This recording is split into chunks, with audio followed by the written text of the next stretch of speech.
Hello everyone, कैसे हैं आप सब लोग। उम्मीद करता हूँ बहुत ही अच्छे होंगे। आज की वीडियो में हम कवर करेंगे क्लास 8 का साइंस का चैप्टर साउंड, चैप्टर नंबर 10। आइए स्टार्ट करते हैं।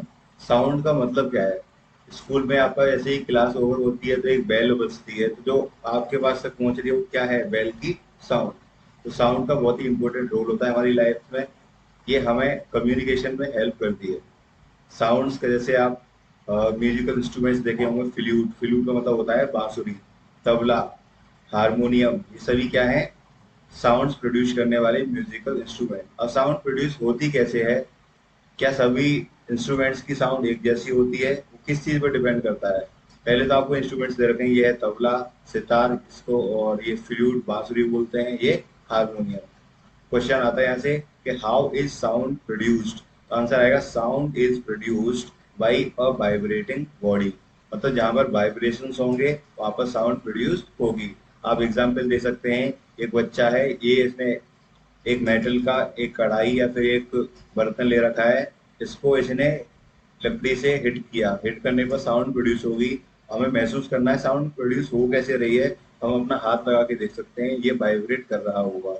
वाइब्रेशन होता क्या है, to and fro, to and fro, या फिर कह दो उसे बैक एंड फोर्थ, मतलब आगे और पीछे, टू एंड फ्रो और back and fourth motion of an object is called vibration. When a tightly stretched band is plugged, it vibrates and produced sound. जैसे यहाँ पे दिख रहा है, हमने बॉक्स के ऊपर रबर लगाई है, यहाँ पे दो पेंसिल, इसे हम रबर को खींचेंगे, इस पर छोड़ेंगे तो साउंड प्रोड्यूस होगी ड्यू टू वाइब्रेशंस। आइए आगे चलते हैं। दूसरा एग्जाम्पल ये है, आप देख सकते हैं यहाँ पे vibrating disc produces waves in water. ये भी कह सकते हैं sound is a form of wave.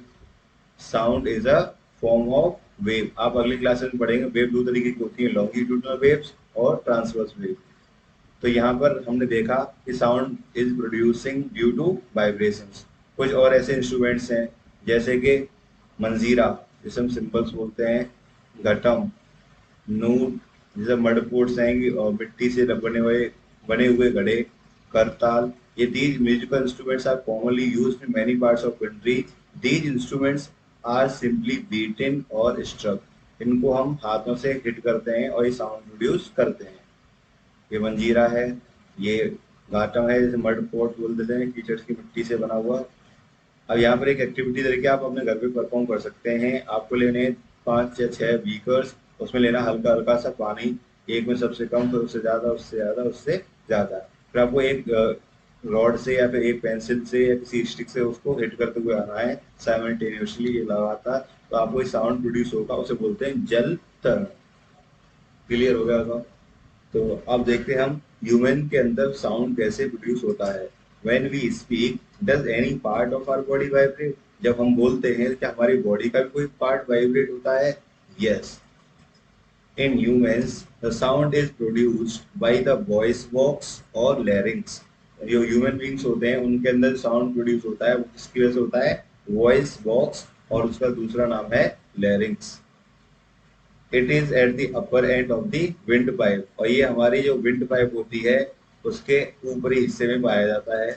To vocal cords are stretched across the voice box or larynx in such a way that it leaves a narrow slit between them for the passage of air. जैसे example ये रखा, ये होता है, वो होता है हमारा विंड पाइप, ये जा रहा है, इसके ऊपर जो है उसको बोलते हैं वॉइस बॉक्स। ये जो है, ये हमारे क्या है, वोकल कोर्ड्स। अब वो वर्क कैसे करता है ये, when the lungs force air through the slit the vocal cords vibrate। जब लंग से एयर रिलीज होती है तो वोकल कोर्ड्स क्या करते हैं, वाइब्रेट करते हैं एंड साउंड प्रोड्यूस करते हैं। Muscles attached to the vocal cords can make the cords tight or loose. When the vocal cords are tight and thin, the type of quality of voice is different. सबसे पहली बात, कौन से organ या कौन सा पार्ट रिस्पॉन्सिबल है, voice box. होता कहाँ पर है, विंड पाइप के ऊपरी हिस्से में। इसमें दो कॉर्ड्स कनेक्टेड होते हैं, उनको बोलते हैं वोकल कॉर्ड्स। इतना याद रखना है आप लोगों को। अब ये क्वेश्चन यही पूछ लेता है कि वोकल कॉर्ड्स होते हैं वो मैन के अंदर कितने बड़े होते हैं। मैन के अंदर होते हैं 20 मिलीमीटर लॉन्ग, वुमेन के अंदर 15 मिलीमीटर, और चिल्ड्रन के अंदर बहुत ही छोटे होते हैं। और यही रीजन है कि मैन, वुमेन और चिल्ड्रन, इन सभी की आवाजें डिफरेंट होती हैं। अब मैंने अभी बीच में बताया था साउंड एक ऐसी वेव है, longitudinal wave. Longitudinal wave wave होती हैं जिनको ट्रेवल करने के लिए किसी मीडियम की रिक्वायरमेंट होती है। किसकी रिक्वायरमेंट होगी? किसी भी मीडियम की, या तो एयर हो गया, वाटर, सॉलिड। आपने देखा होगा एक एक्टिविटी, एक्टिविटी यहाँ भी दिखाई दे रही है आप लोगों को। ये सभी क्या कर रहे हैं? किसी न किसी मीडियम के थ्रू साउंड को प्रोड्यूस करने की कोशिश कर रहे हैं। आइए आगे देखते हैं। Sound needs a medium to travel. Sound को एक मीडियम की जरूरत होती है ट्रेवल करने के लिए। When air has been removed completely from a vessel, it is said to be vacuum. अगर हम वैक्यूम क्रिएट कर देंगे तो साउंड ट्रेवल नहीं करेगी। देन हमने कहा मीडियम की रिक्वायरमेंट होती है, मीडियम तो वाटर भी हो सकता है। तो पहेली के दिमाग में आया है कि yes, that is how whales and dolphins might be communicating under water. उन्होंने कहा है अच्छा, तो ऐसा है, तो जो डॉल्फिन्स और मछली होती हैं वो पानी के अंदर एक दूसरे से बातें कर पाती हैं। आइए अब हम जानते हैं, ये वाली एक्सपेरिमेंट भी आप लोगों ने किया होगा। जैसे अगर एक मेटेलिक रॉड है, उसको यहाँ से अगर आप हिट करेंगे तो आपको इसकी जो आवाज़ है वो यहाँ तक सुनाई देगी। इन द सेम वे अगर आप टेबल को हिट करोगे तो टेबल की एक कॉर्नर से आवाज़ दूसरी कॉर्नर तक जाएगी। अब क्वेश्चन ये आता है कि we hear sound through which organ? Ears. हम जो साउंड सुनते हैं वो कौन से ऑर्गन से हेल्प से? ईयर्स की हेल्प से। अब ईयर की स्ट्रक्चर कैसी होती है वो आपको आगे दे रखी है, पर लेकिन एक बार मैं एक्सप्लेन कर देता हूँ। The shape of the outer part of the year is like a funnel. जो हमारे ईयर की जो आउटर पार्ट शेप होती है वो एक फनल की तरह होती है। फनल बोले तो कीप, इस तरीके की। यहाँ से एक पाइप सा जा रहा है, इसके अंदर स्ट्रक्चर्स हैं बहुत सारी। When sound enters it, जब साउंड एंटर करता है, it travels down a canal at the end of which there is a thin stretched membrane. It is called eardrum. यहाँ पर दे रखा है एंड में जाकर क्या होता है? Ear drum. ईयर ड्रम का काम क्या है? साउंड वाइब्रेशंस को ये वाइब्रेट करने देता है ईयर ड्रम। यहाँ पर जब साउंड साउंड वाइब्रेट करेंगे, साउंड वाइब्रेट करने के बाद हमारे पास तक वो पहुंच जाएगा। कैसे पहुंचेगा? The ear drum sends vibrations to the inner ear. जो ईयर ड्रम है वो इनर ईयर को साउंड्स के वाइब्रेशंस भेजता है, and the signal goes to the brain. That is how we hear. इस तरीके से हम सुन पाते हैं। ये ईयर का स्ट्रक्चर दे रखा है अंदर का, ये आउटर पार्ट है, ये फनल की तरह दिख रहा है आपको। यहाँ पर जो दिख रहा है ये ईयर ड्रम है, और ईयर ड्रम के अंदर भी क्या है? Inner ear. तो साउंड कहीं से भी आएगी, ईयर ड्रम पे आकर के वाइब्रेट करेगी, यहाँ से सिग्नल जाएंगे इनर ईयर के पास, और इनर ईयर सिग्नल भेजेगा किसके पास? ब्रेन के पास, और हम सुन पाते हैं। इसीलिए कहा जाता है कि we must never put a sharp pointed or hard thing into our ear. हमें कभी भी अपने कान में कोई भी हार्ड या फिर शार्प ऑब्जेक्ट नहीं डालना चाहिए। It can damage the ear drum. ये हमारे कानों को खराब कर सकता है, और the damaged ear drum can impair hearing. इससे हमें बहरे भी हो सकते हैं। नाउ एक टॉपिक है, बहुत ही अच्छा सा टॉपिक, कि amplitude, time period and frequency of vibration. यहाँ से क्या समझ में आ रहा है हमको कि एम्पलीट्यूड क्या होता है, टाइम पीरियड क्या होता है, और फ्रीक्वेंसी क्या होती है। ये सभी साउंड से रिलेटेड टर्म्स है। तो हमने वाइब्रेशन तो पढ़ ही चुके हैं, क्या होता है? To and fro motion of an object is known as vibration. किसी भी चीज का आगे पीछे होना, यानी कि टू और फ्रो मोशन, उसको हम बोल देते हैं ऑसिलेटरी मोशन। क्या बोलते हैं उसे? Oscillatory motion. जैसे पेंडुलम के अंदर होती है, देखा आपने पेंडुलम? इस तरीके से रहता है वो, यूं यूं यूं इस तरीके से वो रोटेट करता है अपनी ही जगह पर, टू एंड फ्रो, आगे और पीछे। वहीं पर बात करें फ्रीक्वेंसी, एक वर्ड है, द नंबर ऑफ ऑसिलेशंस पर second is called frequency of the oscillation. एक सेकंड में कितने ऑसिलेशंस हैं, टू एंड फ्रो मोशन कितनी हुई है उसकी, उसे उसकी फ्रीक्वेंसी बोलते हैं। फ्रीक्वेंसी को यूनिट है हर्ट्ज। हर्ट्ज में मेजर करते हैं, और सिंबल है उसका एच जेड। कुल मिला के समझ आना चाहिए, फ्रीक्वेंसी क्या होती है? नंबर ऑफ ऑसिलेशंस पर सेकंड, यूनिट इसकी हर्ट्ज, एच जेड से डिनोट करते हैं। वहीं बात करें एम्पलीट्यूड की, एम्पलीट्यूड और फ्रीक्वेंसी टू इम्पोर्टेंट प्रॉपर्टीज हैं किसी भी साउंड की। अब लाउडनेस और पिच क्या होती है ये भी जान लीजिए। Loudness of a sound is proportional to the square of the amplitude of the vibration producing sound.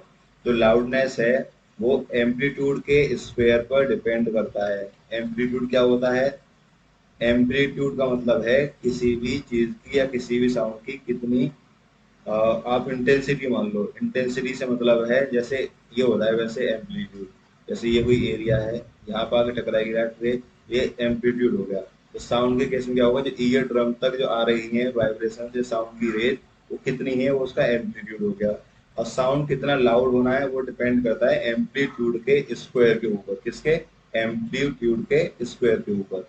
तो if the amplitude becomes twice, अगर एम्पलीट्यूड ट्वाइस है तो लाउडनेस क्या हो जाएगी? 4 हो जाएगी. लाउडनेस को जो डिनोट करते हैं या फिर उसकी यूनिट होती है वो होती है डेसिबल, और डिनोट करते हैं डीबी से. किससे? डीबी. तो फ्रीक्वेंसी की यूनिट हर्ट्ज, लाउडनेस की यूनिट डेसिबल.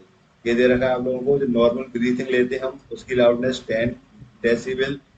सॉफ्ट विस्पर हम सीटी लगाते हैं उसका 30 डेसिबल. हम नॉर्मली बात करते हैं जो लाउडनेस रहती है हमारी 60 डेसिबल. यहाँ पे बिजी ट्रैफिक होता है वहाँ पे होती है लाउडनेस 70 डेसिबल.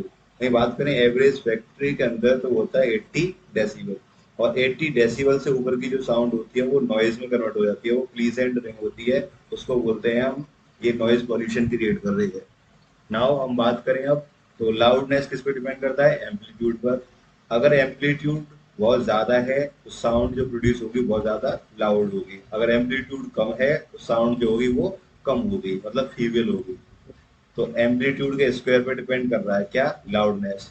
लाउडनेस डिपेंड कर रही है किस पे? एम्पलीट्यूड के स्क्वायर पर. तो एम्पलीट्यूड का स्क्वायर पे डिपेंड कर रही है. तो जितना ज्यादा एम्पलीट्यूड उतनी ज्यादा लाउडनेस, जितना कम एम्पलीट्यूड उतनी कम लाउडनेस. वही बात करते हैं अब, कौन सी साउंड पतली होगी, कौन सी साउंड मोटी होगी. जैसे कि एक छोटा सा बच्चा जब चिल्लाता है उसके बाद बहुत पतली होती है, जब कोई बड़ा इंसान चिल्लाता है उसके बाद थोड़ी सी मोटी होती है. तो हमें कंपेयर करना है किसी भी बेबी या किसी भी बड़े की साउंड को. तो कैसे पता करेंगे? On the basis of frequency. The frequency determines the shrillness और पिच ऑफ अ साउंड. किसी भी साउंड की जो पिच है या फिर श्रिलनेस है वो कौन डिफाइन करेगा? Frequency. If we say our frequency of vibration is higher, then the sound is shrill and have a higher pitch. मतलब अगर फ्रीक्वेंसी वाइब्रेशन की ज्यादा है तो उसकी साउंड जो होगी वो श्रिल होगी, यानी कि पतली होगी. If the frequency of vibration is lower, we say sound has a lower pitch. Sound जो होगी वो मोटी होगी. जब ड्रम का देख रहे हैं आप, ड्रम ड्रम के अंदर फ्रीक्वेंसी थोड़ी सी कम है. Drum vibrates with a low frequency. Low frequency होगी तो लो पिच साउंड होगी, और लो पिच साउंड जो होती है वो लाउड होती है. वही बात करें हम सीटी, उसकी जो फ्रीक्वेंसी है वो तेज है, हाई फ्रीक्वेंसी है उसकी. हाई फ्रीक्वेंसी है तो हाई पिच है. हाई पिच होगी तो साउंड फीबल होगी. फीबल का मतलब है पतली होगी. Frequency determines the pitch of a sound. इनके हमें साउंड की पिच पता करनी है, लाउड है या फिर वो फीबल है, वो फ्रीक्वेंसी बताएगी. अब साउंड और लाउडनेस किस पे डिपेंड करती है उसकी? उसके एम्पलीट्यूड पर. वही बात करें हम in terms of human, frequency of voice of a child is higher than that of an adult. Adult की जो frequency होती है उससे voice की adult की जो voice होती है उसकी frequency boys या फिर छोटे बच्चों की comparison में थोड़ी सी कम होती है. क्यों कम होती है? क्योंकि उनकी आवाज थोड़ी सी मोटी होती है, श्रिल होती है, उनकी पिच हाई होती है. Usually the voice of a woman has a higher frequency than that of a woman. ऐसे ही महिलाओं की जो वॉइस होती है उनकी फ्रीक्वेंसी ज्यादा होती है एज कम्पेयर टू मैन. और साउंड भी दो तरीके की होती है, एक ऑडिबल साउंड और एक इनऑडिबल साउंड. ऑडिबल जो हम सुन सकते हैं आसानी से, इनऑडिबल जो हम नहीं सुन सकते. तो ऑडिबल साउंड की जो रेंज होती है वो होती है 20 हर्ट्ज फ्रीक्वेंसी से लेके 20,000 हर्ट्ज फ्रीक्वेंसी. 20 हर्ट्ज से जो नीचे की होती है उसे हम बोलते हैं इंफ्रासोनिक साउंड. 20,000 से ऊपर की जो होती है उसे बोलते हैं हम अल्ट्रासोनिक साउंड. और जो 20,000 से ऊपर की होती है उसे कुछ डॉग्स या कुछ एनिमल्स ही सेंसिबल हैं, तो उन्हें यूज करते हैं. जो पुलिस वाले होते हैं वो डॉग्स को इस्तेमाल करते हैं किसी भी ऑपरेशन पे जाने के लिए. और जो अल्ट्रासाउंड मशीन्स होती हैं वो भी हायर देन 20,000 फ्रीक्वेंसी पे ही वर्क करती हैं. तो जो हमारी नॉर्मल रेंज रहती है ह्यूमन बींग्स की वो है 20 हर्ट्ज से 20,000 हर्ट्ज के बीच में. 20 हर्ट्ज से थोड़ा नीचे रहेगा 20 हर्ट्ज से तो वो होगा अल्ट्रा इंफ्रासोनिक, और 20,000 से ऊपर होगा तो अल्ट्रासोनिक. वहीं पर अगर हम बात करें नॉइज और म्यूजिक, क्या डिफरेंस है दोनों वर्ड्स में। म्यूजिक जो होता है जो हमें अच्छा लगता है, ऐसी साउंड जो हमें अच्छी लगे, जो हमारे लिए प्लीजेंट हो। नॉइज जो हमें अच्छी ना लगे। तो एग्जाम्पल दे रखा है कि unpleasant sounds are called noise and musical sounds are pleasant. क्या होती है? प्लीजेंट होती है, जैसे हारमोनियम से निकलने वाली साउंड, सितार से निकलने वाली साउंड। और नॉइज पॉल्यूशन क्या होता है? हमने पढ़ा है कि एयर के अंदर जब अनवांटेड पार्टिकल्स आ जाते हैं तो वो एयर पॉल्यूशन होता है। ऐसी प्रेजेंस ऑफ एक्सेसिव और unwanted sounds in the environment is called noise pollution. जब एनवायरनमेंट के अंदर अनवांटेड साउंड्स प्रोड्यूस होती हैं या फिर प्रेजेंट रहती हैं तो उसे बोलते हैं noise pollution. Major cause of noise pollutions are sounds of vehicles, explosions including bursting of crackers, machines, loudspeakers, etc. जो मेजर कॉज है उसका वो है व्हीकल्स की आवाज़। कुछ जो शादियां वगैरह होती हैं या फिर पार्टी वहाँ पर लोग पटाखे चलाते हैं, मशीन्स की हो गई, लाउड स्पीकर्स हो गए। वहीं पर अगर हम बात करें कुछ और रिसोर्सेज की, जैसे घरों में टेलीविजन की जो साउंड होती है, जो बहुत ज़्यादा तेज चलाते हैं तो वो नॉइज में कन्वर्ट हो जाती है। ट्रांजिस्टर रेडियो हो गया। और वहीं पर बात करें हम, कुछ किचन की अप्लायंसेस भी होती हैं, जैसे कुकर हो गया। ऐसे ये सभी क्या है? Noise pollution. Now what are the harms of noise pollution? Noise pollution के क्या क्या नुकसान है? तो लैक ऑफ स्लीप, हम सो भी नहीं पाते हैं ठीक से। Hyper tension, high blood pressure हो जाता है बहुत से लोगों का। एंजाइटी होती है। और कुछ हेल्थ डिसऑर्डर भी हो जाते हैं नॉइज पोल्यूशन की वजह से।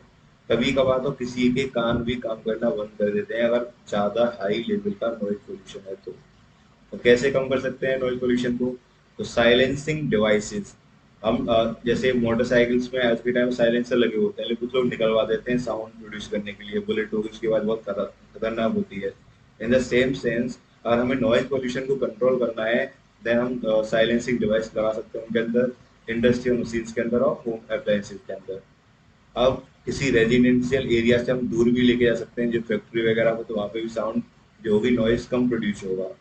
तो इसी तरीके से ओवरऑल एक और मेथड है, trees must be planted along the roads and around buildings to cut down the sounds reaching the residents. हम ट्रीज भी लगा सकते हैं जिससे आने वाली साउंड वहीं पर रुक जाए। हियरिंग एम्पेयरमेंट, कुछ लोगों को जो बाइबल प्रॉब्लम होती है सुनने की, ना सुन पाने की, तो उनके लिए कुछ डिवाइसेस भी करेंटली लॉन्च करी जा रही हैं, तो वो आसानी से उनकी हेल्प से सुन पाते हैं। तो इम्पोर्टेंट रहने वाली चीज़ें क्या क्या है? सबसे पहले तो साउंड होता क्या है। साउंड के बाद ये वाइब्रेशन से होता है। वाइब्रेशन क्या होते हैं? To and fro motion. उसके बाद हमने पढ़ा, वाइब्रेशंस के बाद पढ़ा हमने साउंड को ट्रेवल करने के लिए एक मीडियम की रिक्वायरमेंट होती है। और मीडियम सॉलिड भी हो सकता है, लिक्विड भी हो सकता है, और एयर के अंदर से साउंड ट्रेवल करती ही है। उसके बाद फिर हमने पढ़ा साउंड हमारे जो हम ह्यूमन बींग्स हैं वो कैसे सुन पाते हैं, with the help of year. और कुछ उसके लिए हमारे पास टर्म्स भी हैं उससे रिलेटेड। एक हमारे पास सबसे पहला था ऑसिलेटरी मोशन। क्या होता है? वाइब्रेशन होता है उसे ऑसिलेटरी मोशन कहते हैं। उसके बाद था फ्रीक्वेंसी। नंबर ऑफ ऑसिलेशंस पर second is called frequency. Frequency को डिनोट किससे करते हैं? अर्थ से। इसका सिंबल है एच जेड। उसके बाद हमने पढ़ा एम्पलीट्यूड। लॉन्ग जो एम्पलीट्यूड किसके लिए रेस्पॉन्सिबल होता है? लाउडनेस के लिए। कौन सी साउंड कितनी ज्यादा लाउड होगी वो डिपेंड करता है एम्पलीट्यूड पर। किसकी पिच कितनी ज्यादा होगी वो डिपेंड करता है उसकी फ्रीक्वेंसी पर। लाउडनेस जो होती है वो डायरेक्टली प्रोपोर्शनल होती है एम्पलीट्यूड के स्क्वायर के। फ्रीक्वेंसी क्या करती है? फ्रीक्वेंसी अगर ज्यादा है, फ्रीक्वेंसी ज्यादा है तो उसकी जो पिच है वो हाई होगी और साउंड फीमेल होगी, पतली होगी। अगर फ्रीक्वेंसी कम है तो पिच भी कम होगी और साउंड भी लो लो होगी। तो हमने पता कर लिया था सारी चीजें अच्छे से। नॉइज पोल्यूशन क्या होता है, ऑडिबल और इनऑडिबल साउंड क्या होती है, ऑडिबल की रेंज क्या होती है 20 हर्ट्ज से 20,000 हर्ट्ज। तो बाकी आप लोग रिवाइज करना अच्छे से। मिलते हैं नेक्स्ट क्लास में। Till then bye bye.